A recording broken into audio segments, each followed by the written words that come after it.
À chaque course, on a une appréhension. Après, je sais que Julien, il est réfléchi dans ce qu'il fait. S'il est fatigué ou autre, il ne va pas dépasser ses limites. Le Dakar, ça lui prend, on va dire, 90% de son énergie et de sa tête. Donc, mais bon, on s'adapte. Je savais que c'était un peu la suite logique de sa carrière de moto. Après, moi, je sais que pendant 3 semaines, ça va pas être simple, ça c'est sûr. Son départ non plus. Mais bon, on va s'accrocher encore une fois de plus. Je me dis qu'il va pas y aller pour faire de la rando. Donc forcément, on appréhende un peu, mais je suis contente pour lui qu'il puisse vivre l'aventure du Dakar.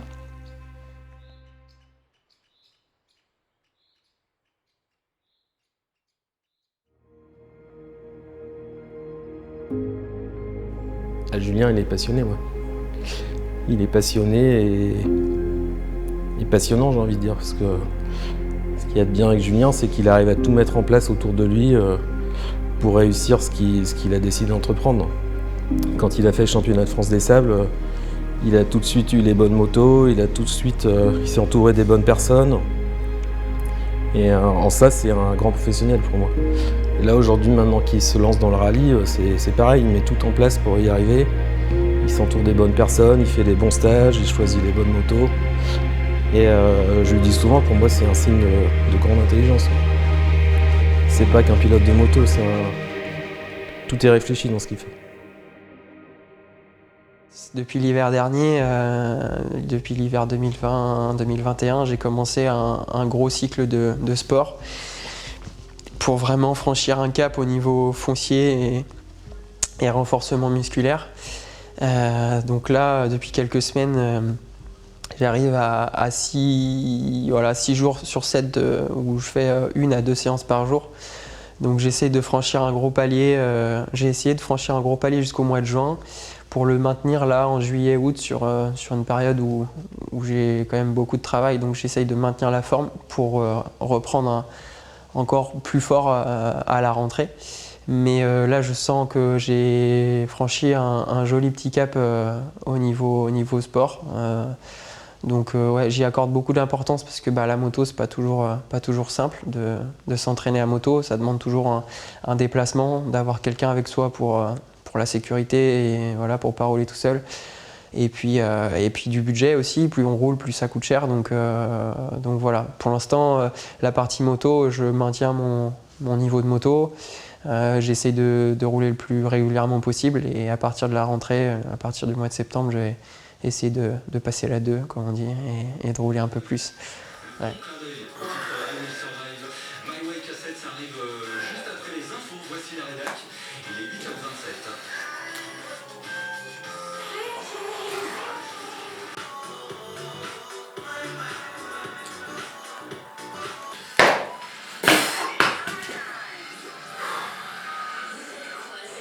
Je pense que les compétences du coach, sans prétention, je les ai au niveau contenu sport ou entraînement, préparation, planification. Et à côté, un coach, ça nous sert aussi à se motiver quand on est un petit peu moins motivé. Et aujourd'hui, ce côté-là, j'en ai pas besoin. J'arrive à me motiver tout seul et à aller faire mon sport, aller faire le programme que j'ai établi. C'est parfois peut-être un peu plus difficile de faire ce qu'on a programmé soi-même plutôt que de faire ce que quelqu'un nous a programmé et devoir rendre des comptes à quelqu'un. Mais aujourd'hui, c'est pas un souci. Je sais où je veux aller, sur la course que je veux aller, et je vais faire le programme que j'ai établi pour être prêt.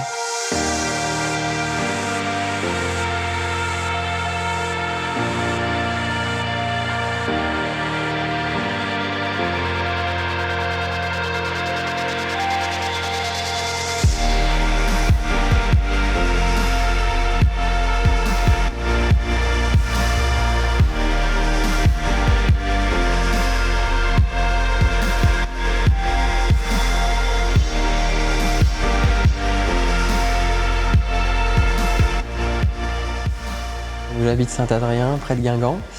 et je suis diplômé d'état moto. Donc actuellement mes activités se tournent principalement autour d'une école de pilotage, donc de l'initiation, du perfectionnement pour le motocross, l'enduro, et quelques missions pour la FFM aussi, sur les certifications des futurs diplômés CQP, donc je fais partie du jury. Et puis là, on commence à mettre en place aussi ma nouvelle mission qui va être de la détection des futurs pilotes d'enduro pour les filières, filières collectif espoir, etc. de la FFM. Et j'aurai en charge la partie nord de la France. Et puis dernièrement, j'ai monté une nouvelle activité qui sont les randonnées en trottinette électrique, tout terrain. Et ça, c'est tout récent, tout neuf. Donc là, l'été 2021, ça commence tout juste. Donc j'ai embauché un moniteur pour m'épauler sur la partie initiation moto et pour me consacrer pleinement à cette nouvelle activité.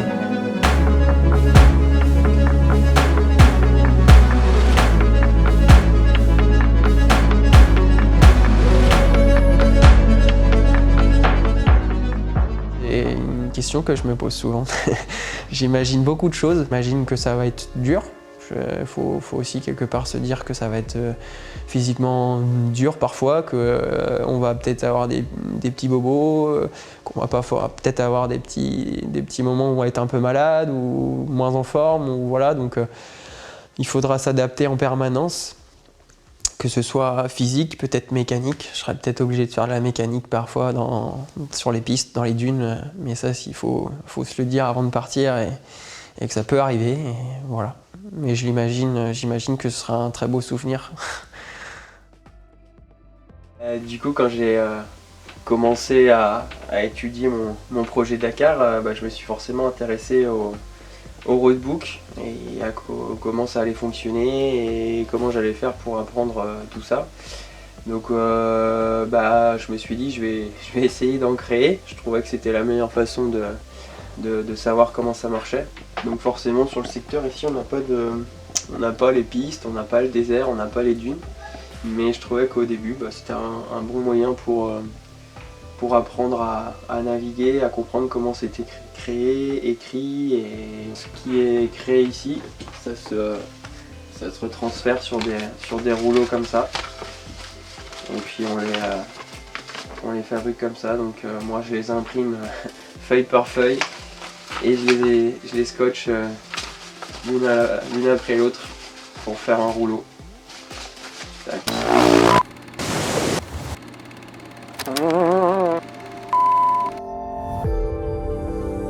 Je pense que c'est plus que déterminé, c'est pas assez fort, je trouverai pas l'expression, mais il fera tout pour atteindre ses objectifs.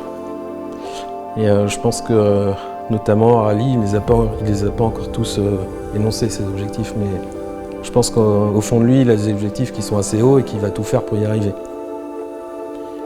Mais je sais qu'il va y arriver, on en parle souvent par Messenger, il a l'intelligence de la moto et de la vie et il va y arriver.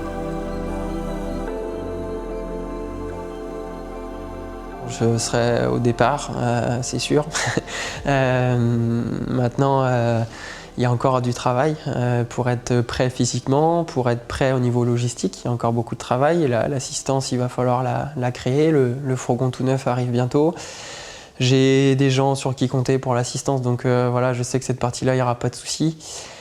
La partie moto, voilà, je saurais faire de la moto, il n'y a pas de souci. Il faudra que je sache gérer ma course. Non, maintenant, j'ai ma sélection depuis le rallye d'Andalousie. Je suis logiquement sélectionné. Je serai au rallye du Maroc pour compléter ma préparation. Donc je pense qu'avec tout ça, je serai prêt pour le 1er janvier.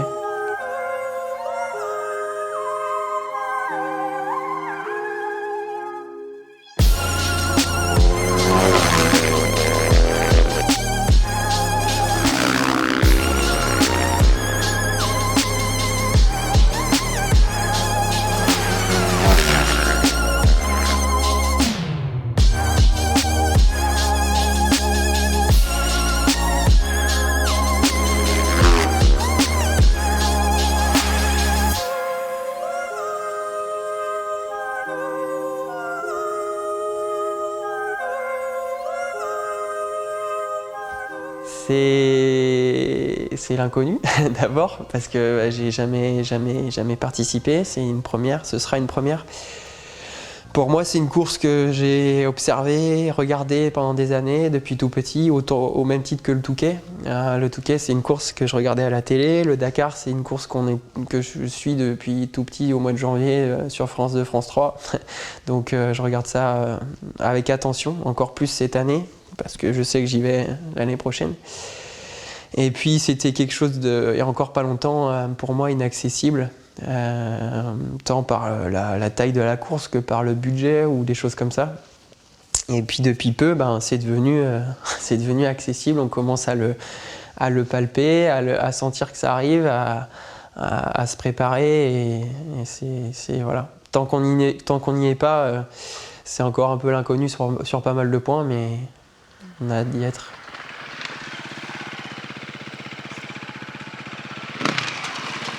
Et ça, pour tenir en haut, il n'y a qu'un truc.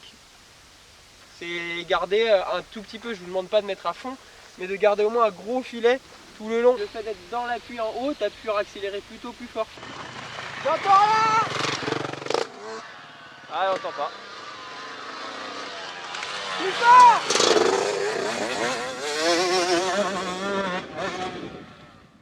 Je dis ça souvent, quand je monte sur ma moto, je suis encore comme un gosse. Je reçois une moto neuve, je suis comme un enfant. Quand j'ai reçu la moto de rallye, j'étais comme un enfant.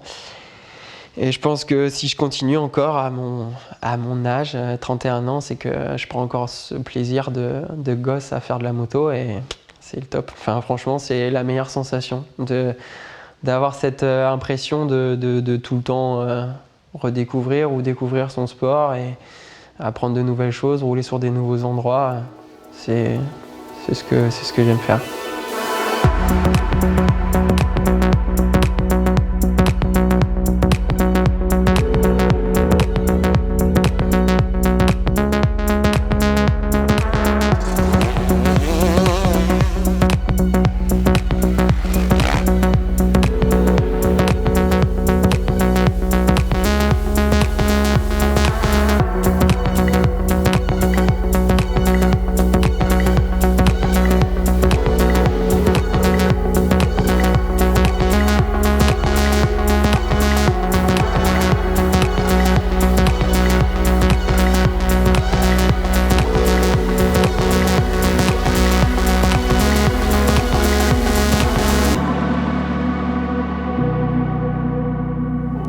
Je pense que j'utiliserais 3 mots, talentueux, déterminé, intelligent.